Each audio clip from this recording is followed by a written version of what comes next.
Good evening, everyone. Welcome back, future lawyers, to day 10 of our bar review. We are now 179 days away from the bar examination. Today, we are tackling a very foundational topic, the construction of procedural rules. In litigation, lawyers often face strict deadlines and rigid formats. But what happens when a rule is breached? Do the courts automatically throw the case out? Or is there room for forgiveness? We will find out exactly how courts balance strict rules with the need for fairness. But before we dive into the complexities of the law, let us briefly reflect on our guiding verse from Amos chapter 5 verse 24, which perfectly aligns with our topic today. But let justice rule on like a river, righteousness like a never failing stream. For you, this is a powerful reminder of your ultimate goal. You are not memorizing the law just to pass an exam. You are studying to become instruments of justice. In remedial law, this verse perfectly captures the spirit of our topic. Procedural rules are mere channels and riverbeds. Their true purpose is not to act as dams that block the water, but to allow substantial justice to flow freely. Let us begin. To ensure we fully digest this topic, we will utilize our proven four-level analytical framework. First, the big picture, where we remind ourselves of the overarching framework of remedial law. Second, the essential pillar, where we will establish the core codal foundation of how procedural rules are to be construed by the courts. Third, the elemental principle, where we will explore the delicate balancing act between the liberal application of the rules and the absolute necessity for strict compliance.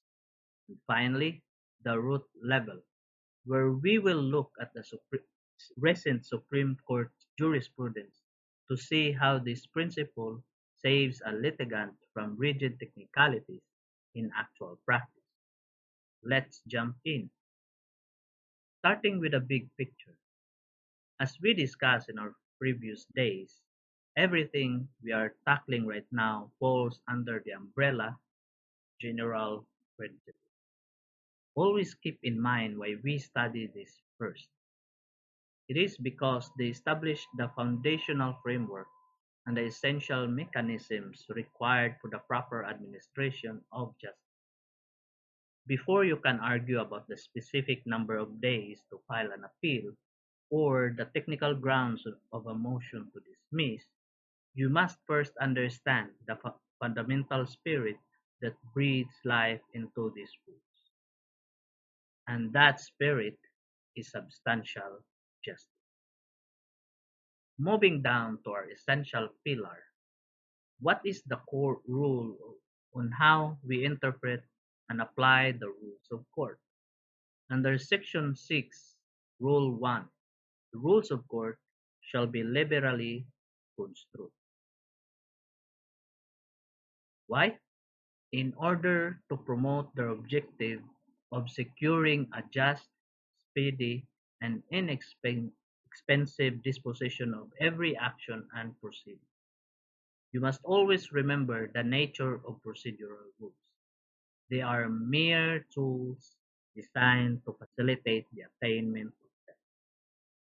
Courts must avoid their strict and rigid application if it would result in technicalities that tend to frustrate rather than promote substantial justice. If a stringent application of the rules would hinder the demands of fairness, the rule must yield to the latter. Justice is the master, procedure is merely the servant. Now we reach the elemental principle.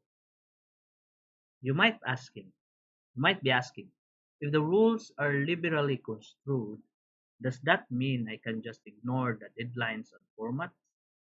Absolutely not.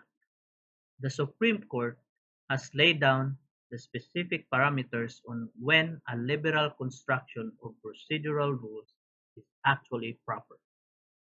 First, the lapse or mistake in the literal observance of the rule must not have prejudiced the adverse party. Second, the lapse must not have deprived the court of its jurisdiction or authority. Third, and the most important, it is allowed only when persuasive reasons exist in order to spare a litigant from an injustice that is entirely disproportionate to their procedural failure. The safer policy is always to be liberal and admit evidence or pleadings unless they are plainly irrelevant or incompetent, so that the case can be decided squarely on its merits. Still on our elemental principle, we must discuss the other side of the coin, the limitations on liberality. Liberal construction is not a magic wand that a negligent lawyer can wave to cure all their procedural blunders. The Supreme Court has sternly warned that the utter disregard of the rules cannot justly be rationalized by simply parking on the policy of liberal construction. Liberality applies only in proper cases and under justifiable causes and circumstances. While it is true that litigation is not a game of technicalities, it is equally true that obedience of the requirements of the procedural rules is strictly needed. Why? Because without rules, there is chaos. Every case must be prosecuted in accordance with a prescribed procedure to ensure an orderly and speedy administration of justice. You cannot demand fairness while actively sabotaging the very system designed to deliver. Let us bring down to the root level and see how the Supreme Court balances strict rules with liberal construction in a recent 2022 case, Cañaveras versus Judge Gamboa de los Santos. In this case, a criminal trial was ongoing. The defense counsel filed a motion for postponement due to his physical inability to attend. The trial judge rigidly applied the revised guidelines for continuous trial on criminal cases, which strictly limits postponements only to acts of God or force majeure, and proceeded with the trial anyway, denying the motion. Was the judge correct? The Supreme Court said no. While the judge could not be entirely faulted for strictly applying the black letter rule, the court reminded judges to be more circumspect. Even though the physical inability of a counsel is technically not an allowed ground under the continuous trial rules, the interest of fairness and the accused's constitutional right to due process demanded a liberal construction. The Supreme Court emphasized a beautiful doctrine here. The paramount interest of justice should not be sacrificed for the sake of speed and efficiency. To wrap up our discussion today, here is a highly possible bar question that perfectly tests the limits of the liberal construction rule. Let us read it together. Attorney Crows represents the defendant in a civil action for damages. The trial court served Attorney Cruz an order requiring him to file an answer within 30 days. Due to heavy caseload and poor office management, Attorney Cruz forgot about the deadline. 45 days after receiving the summons, Attorney Cruz finally filed the answer.